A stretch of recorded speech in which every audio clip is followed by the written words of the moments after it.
Hi, Melissa. Oh, darn it, one of my little butterflies fell off my wall. That's too bad. Okay. So I decided that years ago, probably like, I don't know, 3 years ago, I stopped. 2 years ago, I don't know, years. I used to give weekly updates of where everybody was, where everybody is. And I had some requests that some people asked me, like, why did you stop doing that? And I'm like, wow, that's been a long time. So I am going to start just sharing top 10 in our group of where sales are as far as this week. So up to the October 14th. So every week you're getting an update where everybody's at. All right, so far for the month, top sales for our group is Brianna Crine. I'm sorry if I hack your names up, guys. If I haven't like talked to you personally and learned how you say your name, I apologize. She's here in Nevada and her sales are $27.15.45. That is awesome for 2 weeks into the month. Very cool, guys. Brittany Levine in New Jersey is at $24.85.70. Gina Araguin, I think, is $15.95.60 in California. Michelle Brooks is $58.40 in Nevada. Brian Martin has $1532.25 in New Jersey. Susan Ferreira has $1,069.15 in Hawaii. Lauren Clift has $1,067.35 in Nevada. Okay, Cinnamon, she's got Cinnamon August Stanley is in North Dakota at $1,044.54. Shauna Cox is at $915.11 in Hawaii. Jennifer Meads is at $886.25 in Nevada. And in 10th place so far for the month is Susanna Shaw, $817.75 here in Nevada. So we've got so many people already well over their 500. You guys are rocking this month, just the fall season. We just have so many great, adorable, cute things. I'm actually going to text my husband right now to have him bring up some of the warmers that came in from the holidays collection so you guys can see them. So please bring up the Scentsy box.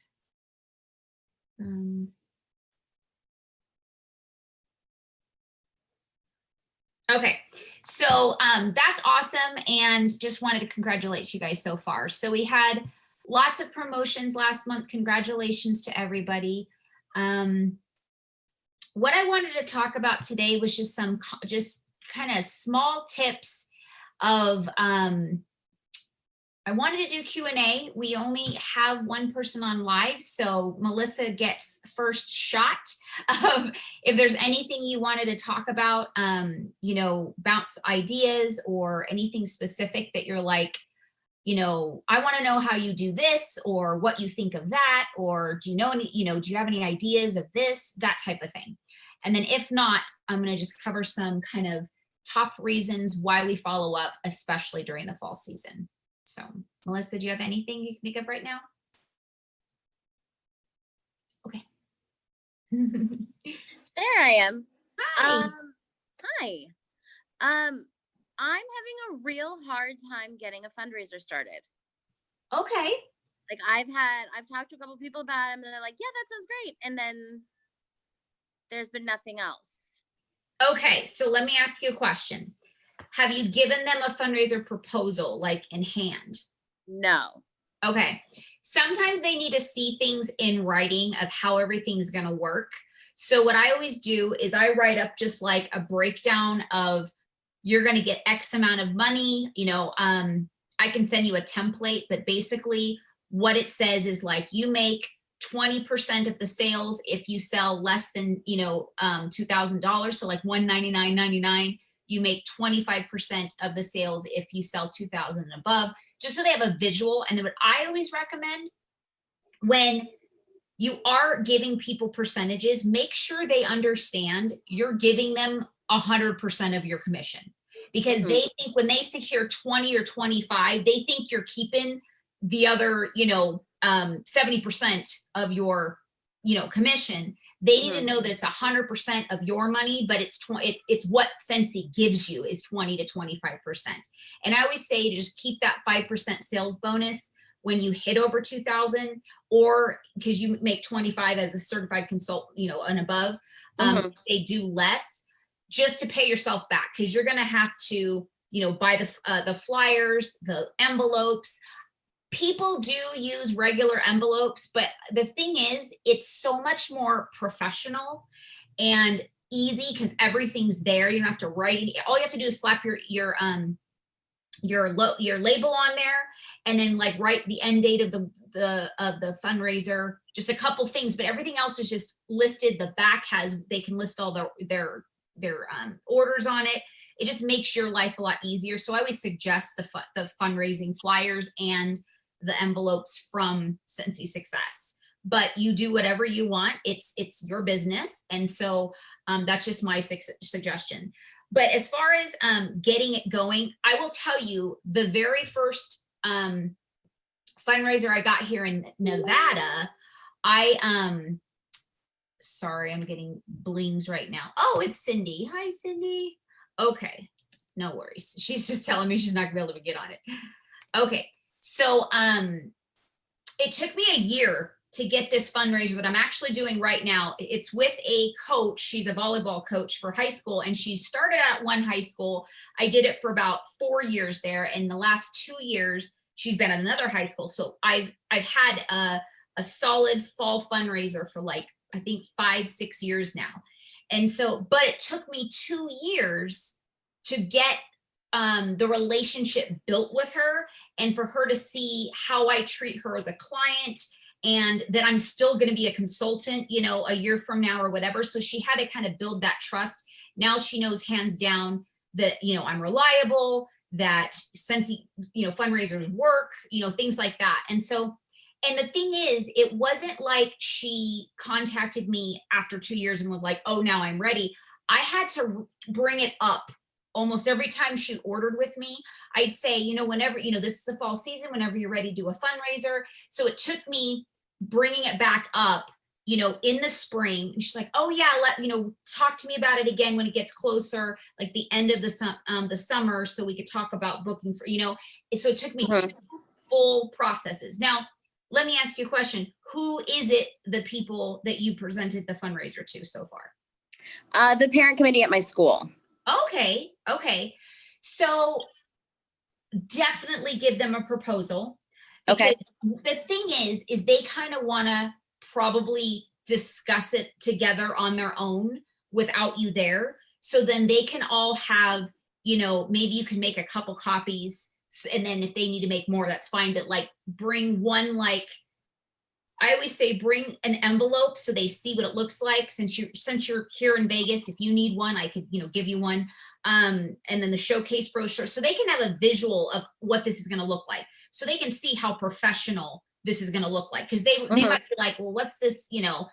It's when we're presenting it to parents, they get a little bit nervous. They're just like, okay, I don't want them to think I'm just trying to help my friend that works here. I want them to see it's an actual fundraiser that's going to work and it's professional. Because and what I say is like what my pitch is that people are buying Sensi year round anyways. So they're going to be happy to stock up on their Sensi products and be able to donate and contribute to a cause, a school fundraiser, when they were going to spend the money anyways. Do you know what I mean? Right. Now, granted, fundraisers don't, I encourage, again, it's your business, you do what you want, but I encourage not to let them do combine and saves, because then it's making the total of the fundraiser go down, which is going to hurt your sales, but also hurt their donation. Right. So I just tell them flat out, people, they know that fundraisers, you're going to be paying retail. You're going to be paying, you know what I mean? Like a la carte. They're not going to be like, oh, I want 2 6-packs. It's, you're not getting discounts on a fundraiser. So I just say that flat out. I put that in the fundraiser proposal. And then just again, follow up is the most important thing with everything in our business, which is why I wanted to kind of talk about it today.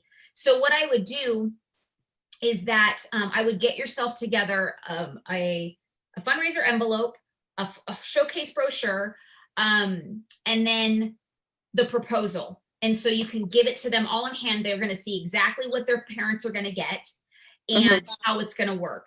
And then if they have questions, you know, you could say, and it's very important to kind of lead the conversation and say, you know, I have a proposal for you. It's all written out.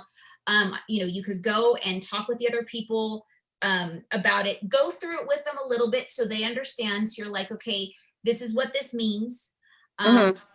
And, you know, discuss it with your committee. And then when can we set up a time so I can meet with them and they can ask me any questions that they may have that makes them a little concerned about going forward. Sure. And so you're kind of being not like persistent, saying like, I do need to meet with these people as well, if that makes sense. And you may get a, oh, you know, we'll let you know type thing, but you always want to try, because it shows that you're confident and it shows that you're professional. So you're like, in order for this to be successful for you, these are things that need to happen, you know? And so I just noticed that when you present it that way, they kind of feel like, oh, okay, this person knows what they're doing. I'm not going to have to be picking up all the slack for them. They're going to kind of run the show and they're going to talk to the parents. They're going to talk, you know what I'm saying? And all I have to do is just get this person in front of the parents, and then they're going to do it. And then the parents can decide later. So, and you know, the fact that you have an in that you work at the school, it's good. You know what I mean? Right. Yeah. They know you, they want to support you. I've gotten fundraisers that nobody knew who the heck I was, you know? And so that's why it was so important for me to say, you know, I definitely need to meet with these people so they know my face, know that I'm not just this random person that's going to take off with, which reminds me, it's not going to take off with their money and not fulfill their order. It's so important for a fundraiser to print out the Sensi, let me see if I can find it, and then I can actually share my screen really fast. It's a letter from Orville and Heidi, basically saying if, it's called the Sensi welcome letter. So I'm going to pull it up right now and then screen share it so everybody can see it. And this just gives, it's called a peace of mind, basically. Like, go get your taxes done, you sign the peace of mind. So if somebody messes up your taxes, you know, you're not going to be in trouble. Okay, so here it is. So this just basically shares that we're a part of the AFRDS, which is the Association of Fundraising of Direct Sales. And it's basically telling them that if for some reason your consultant takes off with your money, all they have to do is contact Sensi themselves and they will make sure the orders get fulfilled, if that makes sense. So that paper is so vital when you are proposing a fundraiser.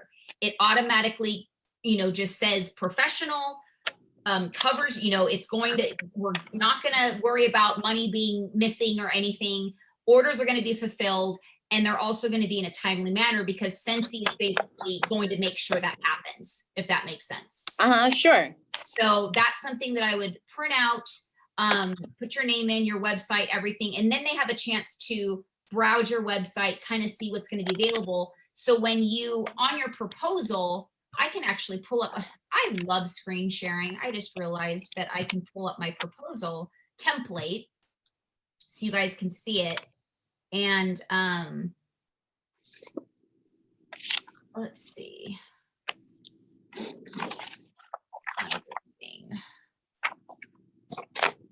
All right. Fundraiser proposal, this one. Okay, let's see what this, I have a few different ones and it just depends on the type of fundraiser I use it, but I have some generic ones and I think this is the generic one. And you just kind of plug in your own. Oh, I have the fundraiser proposal template right here. Sorry, my computer's deciding to just dance. If you could see my like screen with the open up.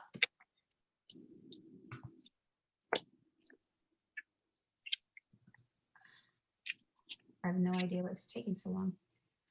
Well- While this is deciding to open up, do you have any questions? I do. Jumping forward, when I do give them the commission, Uh-huh. I usually get my commission put onto my Sensi card. Do I get that switched so I get a check, or how does that work? Good question. You would want to send it to a bank account, and then you'd either want to write them a check or do like a cashier's check or a money order, whatever you prefer.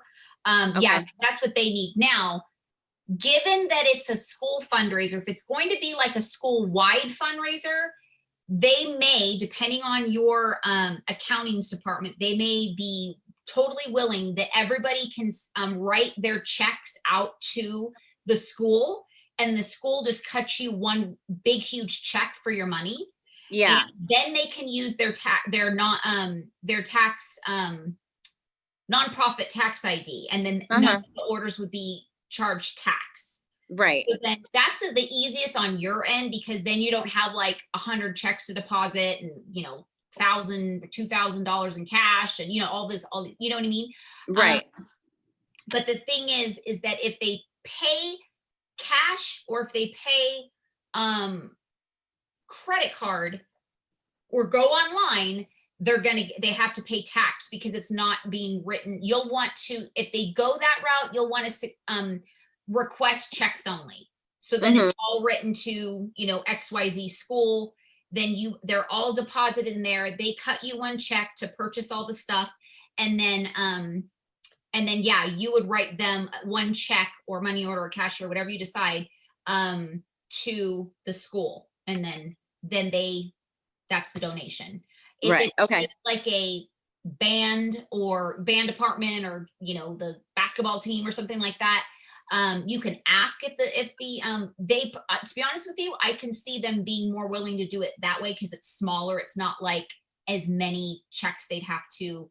So it's just really what they decide. They want to do the tax free fundraiser because then they don't have to charge their parents as much. You know what I mean?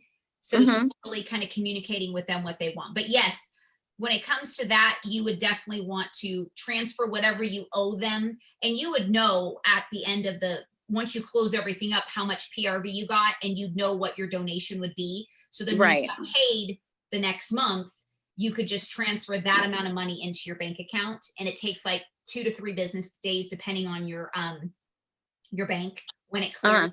So what I always say is that, because we know we generally get paid, well, the book says the 10th, but we always get paid a little bit earlier lately, like the 8th or the 9th.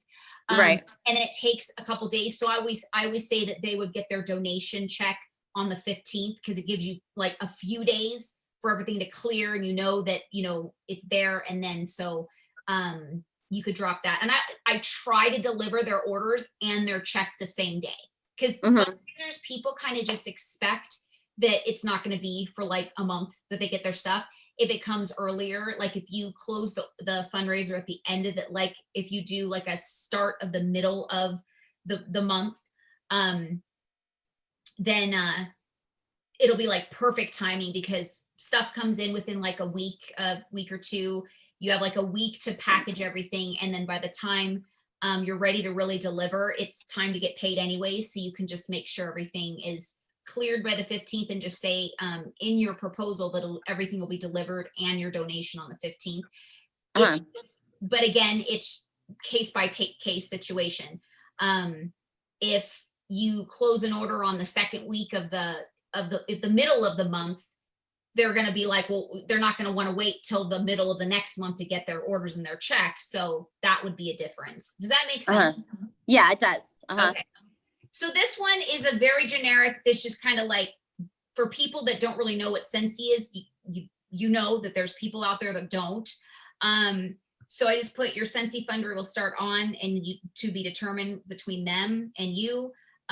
Checks payable out, you put your name there. Credit cards encouraged. The reason why is because it's just more simple. You don't have to deal with all that cash and checks. Again, that's depending on if you do a tax deductible or a tax-free fundraiser or not. Mm-hmm. I always put that, so I'll just put like the local percentage in there.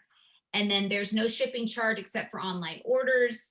Now, if you, and I'm saying this for anybody that's watching, if you are someone that doesn't generally close orders on a regular basis, and you're not, like, say, for instance, it happens, I've had plenty of fundraisers that have flopped.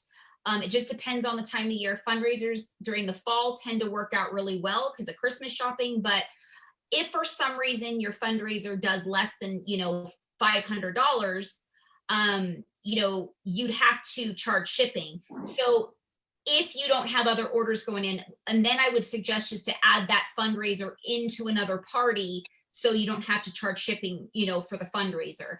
The goal is to never have local orders being charged shipping as well, because otherwise they might as well just go online and shop. Right.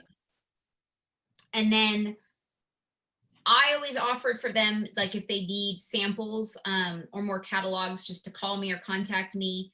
And then I always say, we'll be in 2 to 3 weeks after the close of the fundraiser. That generally works out to be, like, again, if around the right time when I get paid type thing. I try to start fundraisers around the same time if possible, if the person is flexible.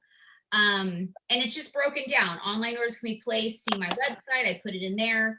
And then you put their organization, like, for instance, I'm doing Arborview volleyball team. That's, Arborview High School, and then volleyball team. And then here's the breakdown of the commission. So in this right here gives them a visual. Okay, so if 25 people sell $200, that is a $1,250 paycheck for you.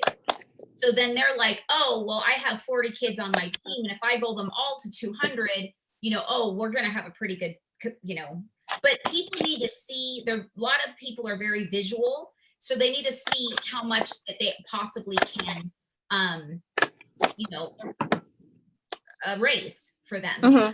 It's very important to also find out what they're trying to raise money for and how much their goal is. So then you can kind of cater that to this. So if they're trying to raise, $1,000, then this is going to be very promising to them. They're going to be like, oh my gosh, we're so going to order that we're so going to achieve that $1,000. Especially if we goal them at this amount. And then I just give them like a bracket that we have different, from $2 to $150, because then they see that people that don't have a lot of money, they can still contribute. But some people that want to really Christmas shop, like diffusers, which happen all the time, it's a higher price point that's available for them. Then I list the different, so this one was created for spring, so I would just edit that for the fall. Let's see.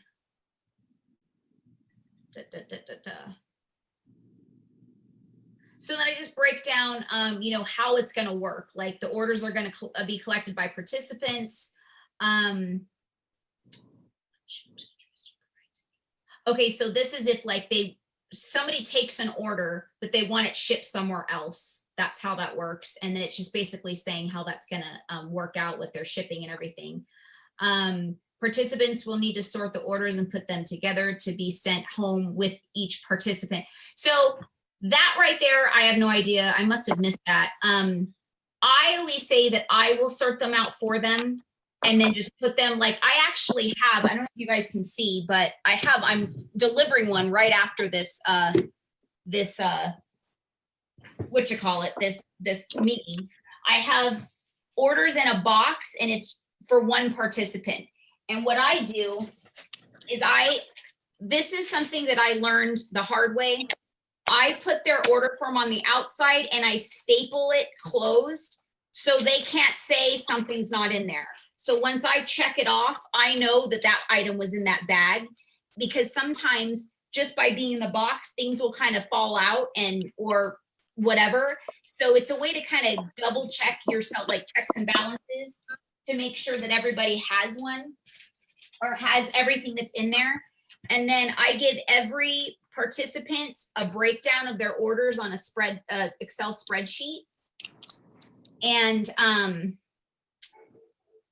then I put how much percentage I'm giving them, and then what their personal donation should be.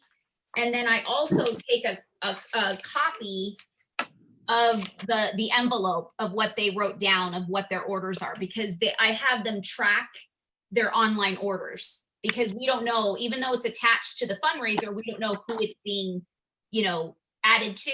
So they write like, this person put online. And so I'm able to track, okay, that person was for them.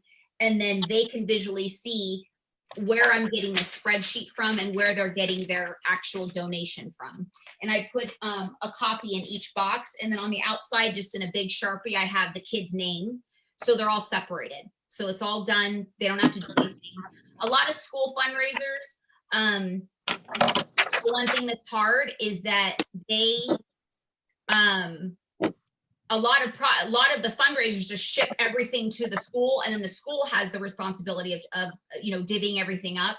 So that's kind of like a selling point, that they don't have to do anything. Like, all they got to do is get the fundraising packets into the kids' hands and collect them back on a certain day. And then you do everything. I mean, that's part of the work of being the independent business owner. And that's why some people don't want to do fundraisers, because it is work.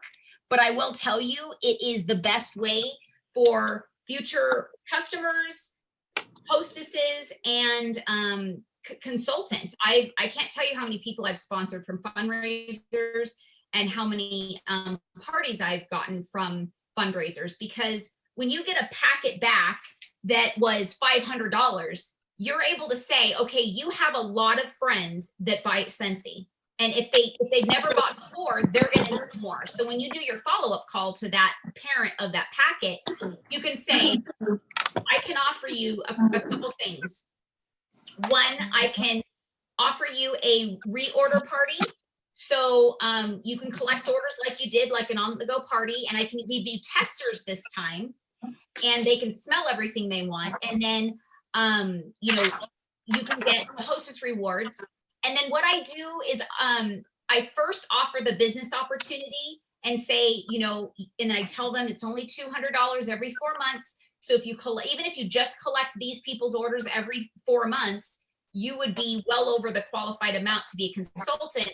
If they tell me, no, that's not what they do, because it came from a fundraiser, I go ahead and I say, if you continue to host parties, on-the-go parties with me, I'll just consider it a fundraiser. So I will donate my commission to those, but then to that party. But then any additional parties that get booked off of that, I will obviously keep the commission for, and they'll get the hostess rewards from those. And you get a lot of people that actually love that idea. So let's see. Okay, so then I have a breakdown of what type of fundraiser. So this was like the spring fundraiser for last year. So this is the showcase. Then there's like bath bomb, car bar fundraisers, scent circle, buddy clips, scent packs. And then it just gives them an idea of what is available to them. So they can choose. Now I suggest these kinds when it's like if there's like more than if there's going to be like 100 participants, I would say. But if there's less than 100, I would always do the full showcase, because you're losing high price points for no reason. Because there's people that will buy $150 diffuser for a fundraiser. So that's my, and this is why this type of thing, it's a visual, it's a breakdown. They see their choices. And then you just kind of say, you could either say, when can I meet with the parents? Or I can say, when is it, how long do you think you'll need until you'd like me to follow up to answer any, questions that you may incur when you talk to your parents and give this proposal to them. So you're just kind of like making sure the communication is going to be, moving along, instead of just handing it to them and just hoping they call you. If that makes Right. sense. Yeah. So you can use like the entire catalog then for a fundraiser? Yeah. I encourage it. I always use the the showcase brochure, which is because it has everything we have. It's beautiful. It's laid out just gorgeous. And then people that are Scentsy fans already, they're gonna just order their reorders of bars and oils and new warmers or whatever. And then people that are brand new to it, they may just start with like, a body wash or whatever. You kind of know who the people that don't really, they either can't spend a lot of money or they don't really know Scentsy that well. So they're just kind of trying a couple things out before they really know, before they really spend a lot. And so again, with fundraisers, you are being introduced to people that are brand new to Scentsy. So you can, they can try it out. You follow up and say, hey, what did you think about that? Did you see all the other products that we sell? And then most of those people say, yeah, I was just kind of trying them out before to see if I liked it. And then again, you're going to also have people that have bought Scentsy for a while. You're going to get a lot of people that are like, yes, I buy Scentsy on a regular basis. I have a consultant, but here's the thing. If ever that consultant stops selling or moves away and doesn't follow up, they have your information to say, hey, my Scentsy consultant's gone. I know you do fundraisers, so I would assume that you're still around to sell to me. And what I always do is I still touch base like every 6 months with my fundraiser orders. I try to. Okay, let me take that back. I try to, because there's so many orders that it's like, because when you do a fundraiser, you'll get like 100 orders in one month.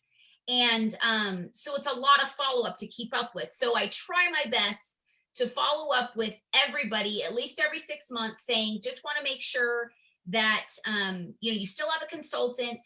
I wanted to offer my my services if you don't, and let you know that we have a new catalog out or something. And you'll find with those follow-ups, you'll say, well, yeah, you know what, last time you contacted me, I had one, but I don't anymore, type thing. So it's an investment. Doing a fundraiser is an investment for your future, like in all aspects, as long as you utilize the true follow-up opportunity. Because otherwise, yes, it's great for, points for incentive trips, promotions, things like that. But you could capitalize on future business for a long time. I have customers or clients now. I have clients that I've had from the first fundraiser I did when I moved back to Vegas in 2012. So that's where I established them. So as long as you follow up with these people, they will stay loyal to you. Yeah. No, I think that's good. And I think I'm going to talk to our music teacher and see if maybe the Glee Club wants to do a fundraiser for new music or something like that. Before I do the whole school's a little overwhelming right now. Just because I've never done it before. Yeah. So I think I'm going to find little ones first. That's a good idea. And then we'll go from there. Yeah, definitely. That's great. I know that Michelle Brooks, because she used to be a band director, she's done band fundraisers for schools that she used to work at or whatever, or knows teachers that are directors of bands. So I know that they do well. So that's definitely a great way to start. Absolutely. I do a lot of this is my second time doing this dance team that I did, and like I said, volleyball every fall, and I've done them in the spring. I've done so many different types. I've done personal fundraisers for a lady that got my very first fundraiser ever was for a lady that was diagnosed with stage 4 cancer right after she gave birth to her first baby. Oh my goodness. I was brand new to Scentsy. I had just dropped off a warmer to a local tanning salon, and the owner literally called me that week saying, hey, do you do fundraisers? And I was like, I guess, sure. And she's like, well, because this is a really well-known lady in the community, because I lived in a small little town back then. And she's like, and so a lot of people want to help out. So I thought maybe a Scentsy fundraiser would be good. And literally, because I started doing fundraisers the first month that I started, absolutely 100% was one of the biggest reasons why my business grew so fast. Yeah. Cool. Yeah, I'm gonna get started on that. Okay, cool. Let me know. And I'm here for any questions while on your way. Yes. And then I'll send you some templates. I'll just email you some different versions so you can take a look at them and see which one you'd Yeah, like. that would be good. Okay, That would be good. awesome. Okay, so I'm gonna go ahead and mute you and let me see. And just raise your hand if you have something to say. So this was actually, I can't believe it still. I have this, these notes from when I did an actual presentation for reunion, and I came across it because I did we moved rooms around, and so I found this in a closet that I was storing it in, and I was like, you know what, this has been a while since I touched on this, so let me go ahead and do it on a Monday call. So people do business with people they know, they trust, and they respect, and that takes time. I actually, it works perfectly how I talked about how it took 2 years for the first lady that the coach here in Vegas, that I had to build a relationship up with her. And so she had to get to know me, which over time built that trust. And then when she saw how I handled her on a personal level as a consultant, she built that respect with me. And so then she was able to, when you think about it, when people, if you're having issues with booking parties, we have to remember, especially new consultants come to me and say, nobody wants to book a party. Well, here's the thing. Sometimes we have to pay our dues. Sometimes we have to show people that we're still going to be around. And this isn't just a thing that we're doing for now. And then we're going to get, we're going to be over it and not want to do it anymore. And then we quit. So when you're in a direct sales business, there are so many unfortunate stories and just history with direct sales that everybody knows somebody that has tried direct sales before. So they're going to say, oh, great, this person's doing Sensi now. Like, especially if you've done any other type of business before, a direct sales business before, that's what's going to come in their mind. Oh, now they're doing this. So you have to sometimes give them the respect first, that you understand that they may need to take some time to build the respect on your end as far as a consultant, that you're still going to be around in 6 months to a year, and so forth. So if people don't automatically jump on saying, oh yeah, sure, I'll do a party with you, you have to think about the fact that, do you recommend somebody, like a business, to somebody if you haven't had good service from them yet, or you've never been there? We don't, right? We usually, we'll wait till we go to eat at the restaurant, and then we tell our friends, oh okay, it was great service, it was great food.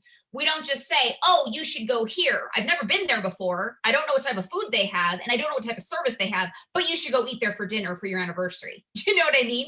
So it's the same concept with us as business owners. They have to see that they do good. You give them good customer service personally.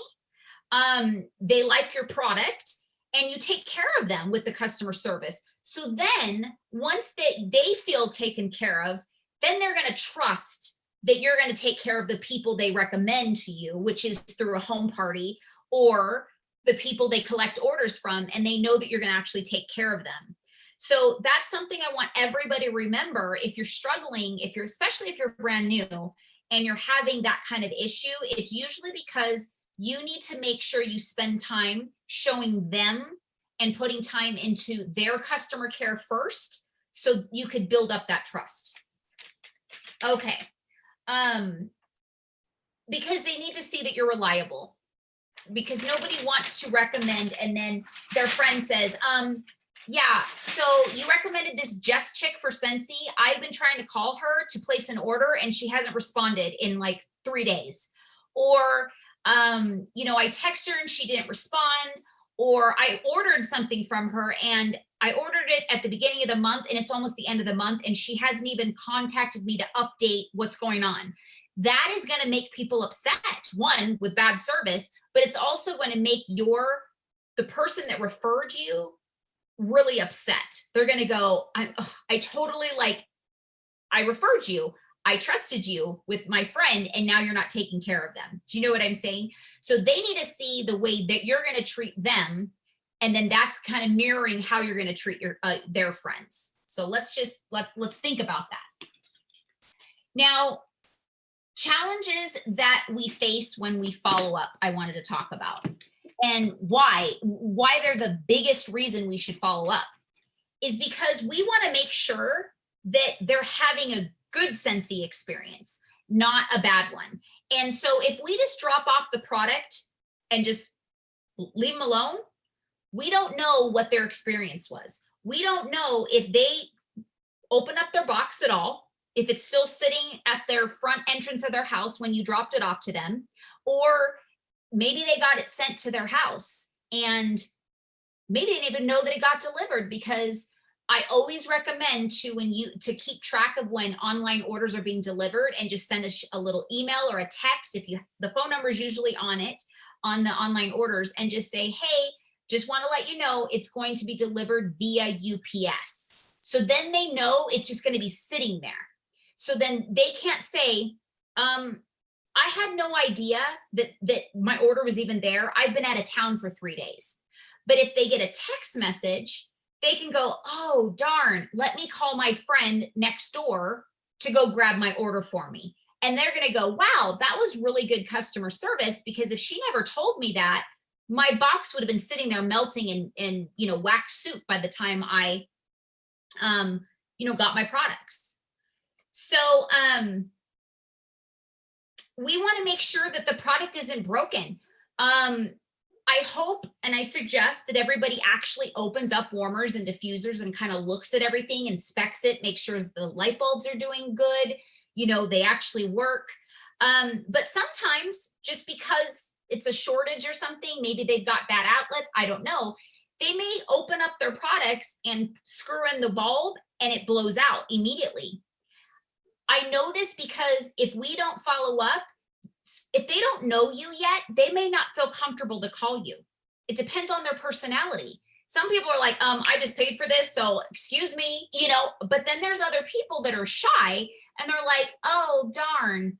Well, and it's not that big of a deal to them. So they kind of push it aside and weeks go by and they've never even put in their wax because they haven't had a light bulb. And they think in their mind, oh, I'll just go get another light bulb at Home Depot, which we don't want them to do, right? Because it's not going to work right.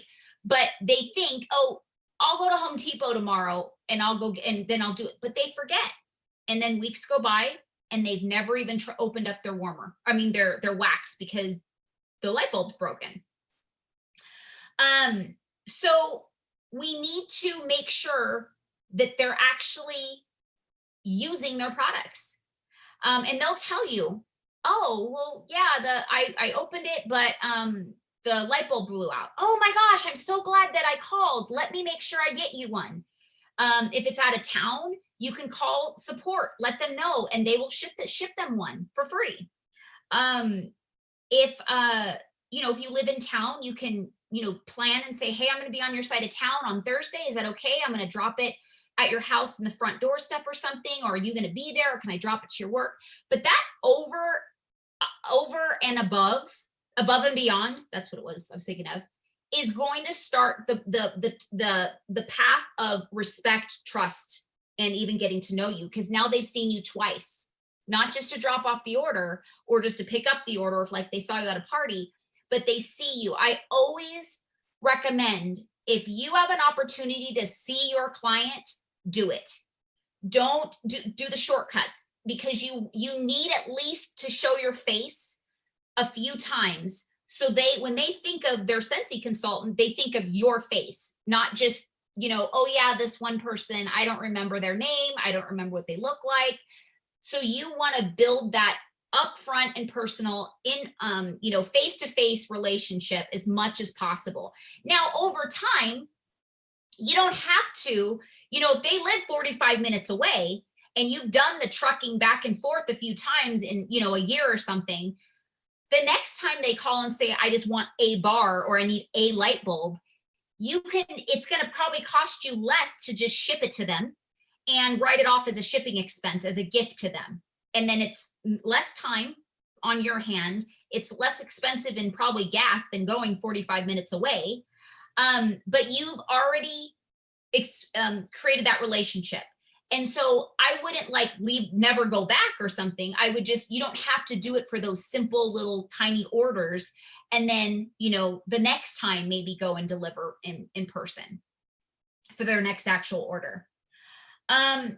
Another thing we want to follow up, reason why we want to follow up, is because we want to make sure that they even like their product. They may hate the fragrances they chose. They may say, I thought I liked it in the scent that I smell, or online it looked like it was a fragrance I'd like, but I can't stand it. And so what's that going to do is it's going to make them think they hate Scentsy as a product, not just that scent. So when we call and say, how are you liking that fragrance? And they're going to be, oh, I really don't like it. You can solve the problem. You can say, oh my gosh, I'm so glad I called. I want you to be happy. So let's try something different. Now, if they're local, which is awesome, you could say, you know, do you want to set up a sit and sniff so you can actually smell them before? And that's a good way to talk to them and say, I live locally to you. So next time I notice you ordered online, hey, let's pretend like it was a fundraiser. When you're doing your follow-up fundraisers, I noticed you live in my state, or in my city, I mean, and you're not far from me. So I know you ordered online for the fundraiser, but moving forward, I can deliver right to you and save you shipping. That conversation right there is a relationship building conversation, because you're telling them you're saving them money. They're like, well, shoot, of course I'm going to stick with this chick because, or guy, because they're going to save me money. They're not just out to make money off me and not, you know, help me out a little bit. So we want to try to go above and beyond and, you know, give them options. Do you want me to drop you off a set of testers to smell? And guess what? You can turn that into an on-the-go party and say, I'll add some extra catalogs. You can bring it to work. I did that with a lady just 2 days ago, and she already has somebody that thinks she wants to join because she knows so many people and loves the product. So she's now thinking about joining because this girl's thinking about joining. And so if I would have just said, oh, here's the scent you wanted to try, smell it, and then be like, okay, I'll order that for you, she wouldn't have had the chance to take all the testers home, smell herself, fall in love with it all, and then want to bring it to work because I gave her everything that she needed in order to bring it to work. So that's an on-the-go party, and she didn't even know it, okay? So sometimes we want people to not like their products because it gives us a reason to connect with them and make things right and show that customer care, that above and beyond customer care. So another challenge that people face with follow-up is people don't respond. Let's face it, we have a lot of people that just don't respond. I've been doing this for 8.5 years this month. It's 8 years and 6 months in October. And I still get blown away. Like, how do you not respond? How do you not just go, thanks, I'm good, or no, thank you, or nothing? And so, but it makes me laugh now because I've seen enough over the years of no responses.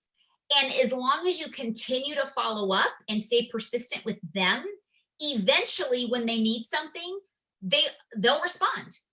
And so it's just, again, different personalities. Some will thank you, but no thank you, or yeah, I actually do need something, or whatever. Some you don't hear back unless they actually need something. But if you stop following up just because they didn't respond, then you're missing out on future business, because they may just be the kind of person that only deals with you when they need you. They don't care about being nice and responding and saying thanks for the follow-up, but no thank you. They're a very like to the point kind of personality, and I don't need you right now, so responding to you is a waste of my time. You got to face it. That's what some people's mindsets are. Another challenge people face with follow-ups is the fear of rejection. Now, we have to think about this, guys. We're going to get rejected. There's going to be people that don't want any more. And usually when you think about it, it's because they just don't want any now, because they're good. They're okay with their Scentsy products. And that's a good thing, that they are satisfied. because we don't want them to be unsatisfied because they don't have any Scentsy products and we haven't followed up. So at least on our end, the ball's in our court. When we do the follow up, we're leaving it in their court. They can't say, I haven't heard from my Scentsy consultant. They can't say, I'm out of Scentsy bars because my consultant hasn't called me or followed up with me. If they decide not to respond to us and they're out, I can't tell you how many times people have followed up with me after not responding and saying, I'm totally out of Scentsy. I know you've been trying to contact me, Jess, but I do need some now. And there's going to be people that they want that sense of urgency, like, can you come today? And it just depends on your need of selling some bars in stock or if your availability. So be okay with being confident enough to say, oh, I'm so sorry, Susan, but I always use Susan. I always say that every time I use a name. I'm so sorry, Susan, but today I'm really not able to make it there. But if you're in a pinch, you can, I can see if somebody on your side of town or another consultant can help you. But just remember, if you do go out of your way and drop everything to go help them, they're going to remember that. And I can't tell you how many people I've done that for, and it paid off in the end. And then I tease them later and say, okay, I know that, I haven't heard back from you. So I'm hoping you don't need anything, but I don't want you to be, on your last cube of bars before you respond, LOL. And that'll get them going, oh yeah, that's totally me. And then they'll say like, okay, yeah, maybe I should place an order. So I taught this, one of the things that I taught Director Lauren Clift when I was first coaching her was to tease people. And she caught on to that like this. And that's how she gets parties booked. That's how she gets loyal clients, is when you tease people, you're creating a relationship that you may not already have. And you're kind of pushing that relationship forward. So you're kind of making that relationship be a fun relationship.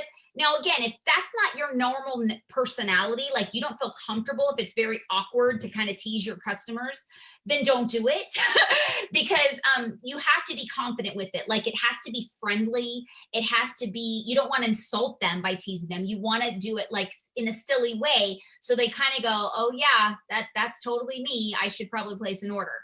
And then as far as teasing people with like booking parties, you can say, really, Melissa, you just spent $150 by yourself. I know you know somebody that would like Scentsy. So take a book, see if you know anybody that, collect another $50 in orders, and then you're going to have your own party by yourself.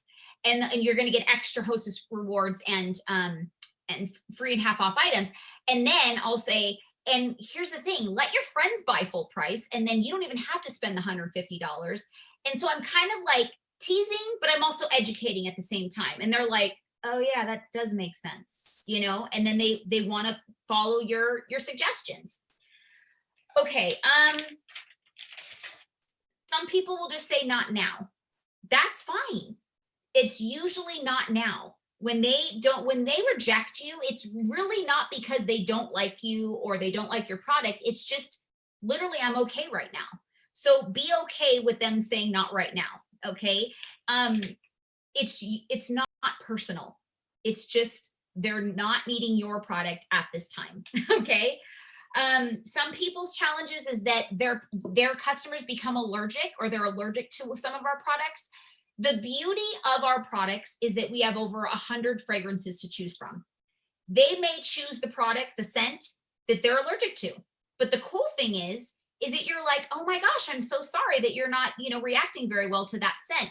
Let's set up a sit and sniff, and let's go through all of the fragrances so we can find fragrances that you can use. What do you normally buy? What fragrances do you normally stick with?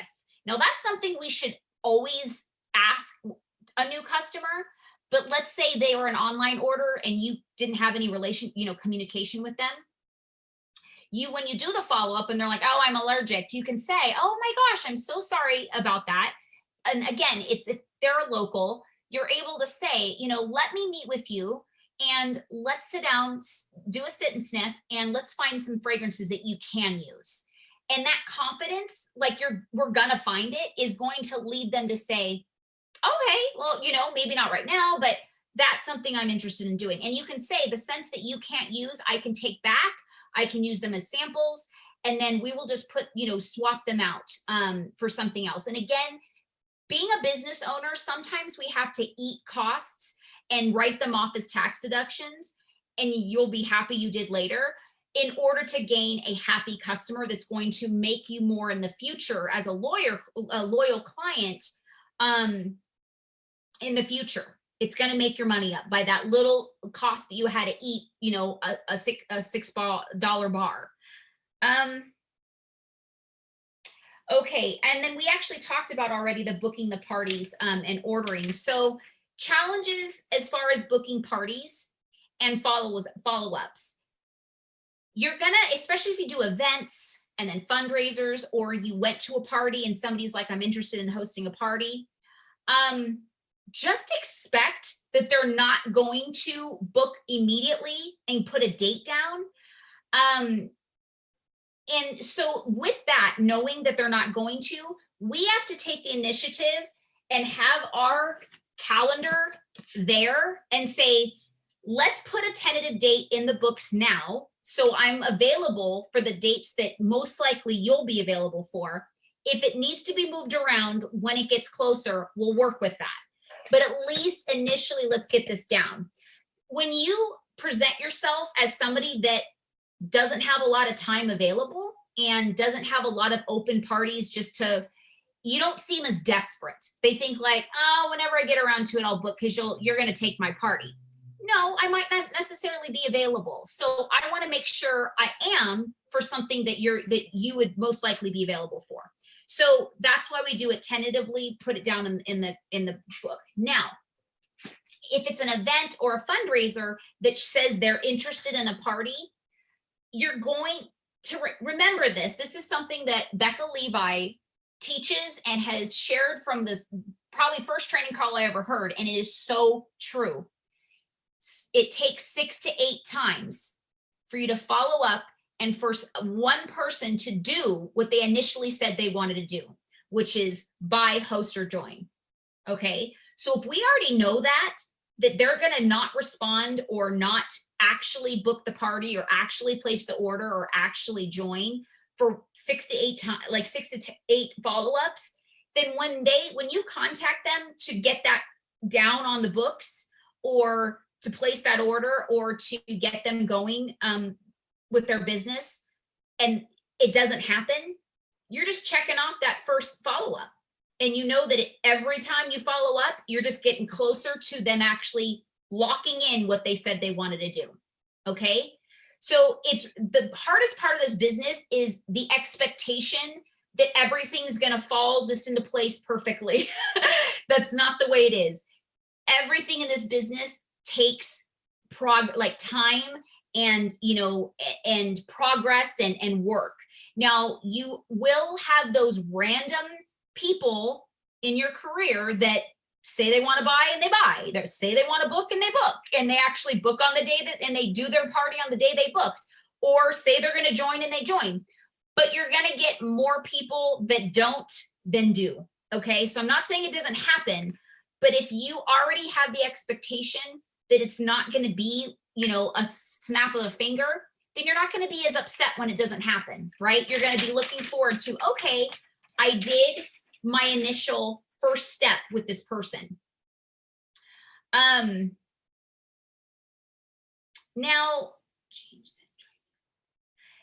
a lot of people tend to, and we're almost at our hour, so I have to wrap this up.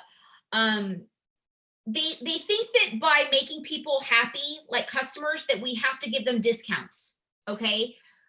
We have to give them free stuff. Now, did I say, take the bar back and give them a new bar? Yes, but that's not necessarily a discount because you're going to use that bar for samples, which is going to be making you money later.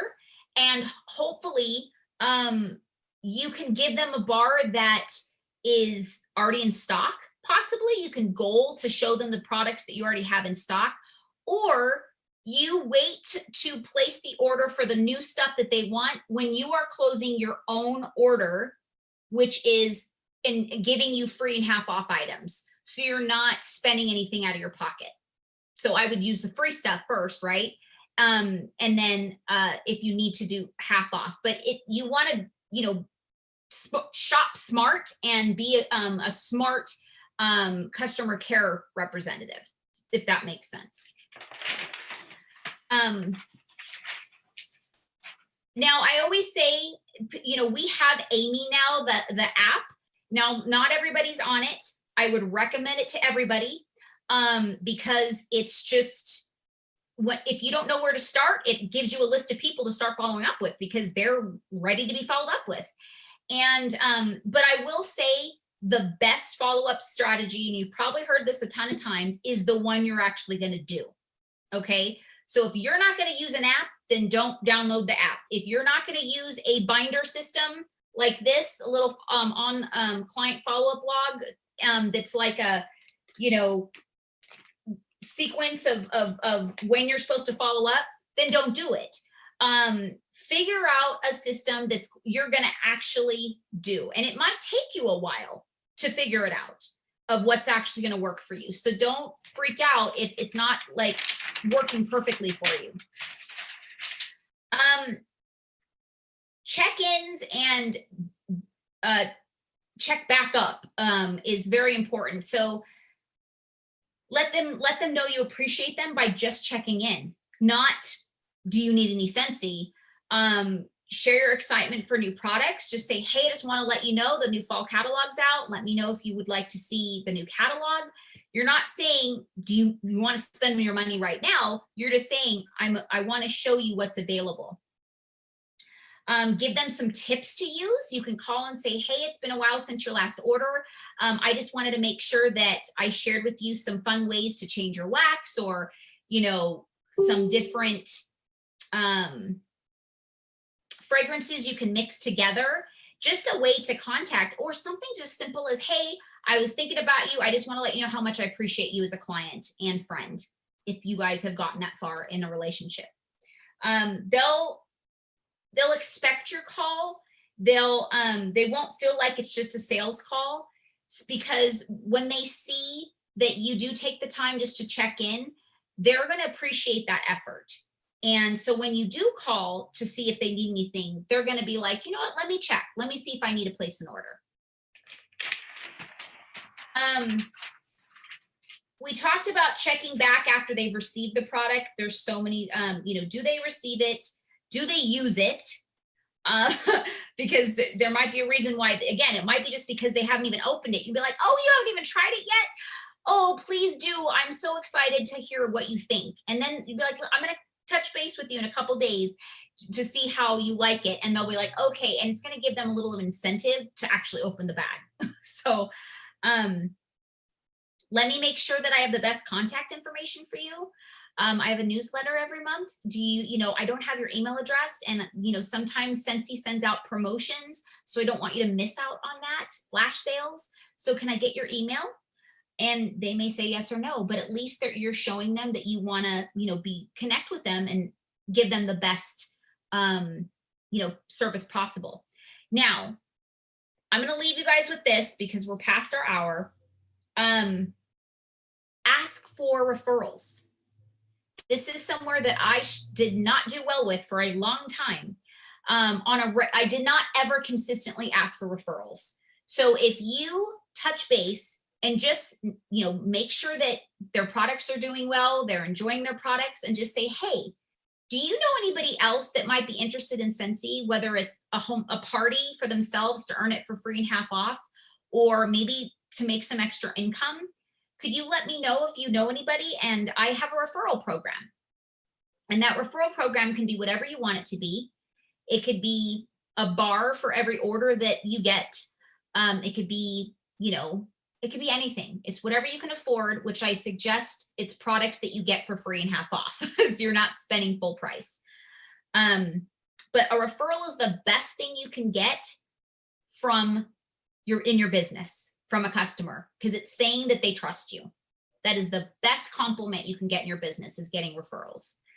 And then let them know you're going to check back with them. So when you do, they're expecting it. All right, guys. I'm going to just check on the Facebook page to see if there was anybody actually watching and answering any questions, see if there was any questions. So, hey, Brenda, I'm glad you were on live. Hi, Amanda. So I'm going to just for a second see if anybody else has any questions that you want to type in. If not, I'm going to close it up and go deliver my fundraiser. I'm just going to leave it open for just a minute, and I don't see. I'm going to refresh my screen to see if anything got updated. And let's see.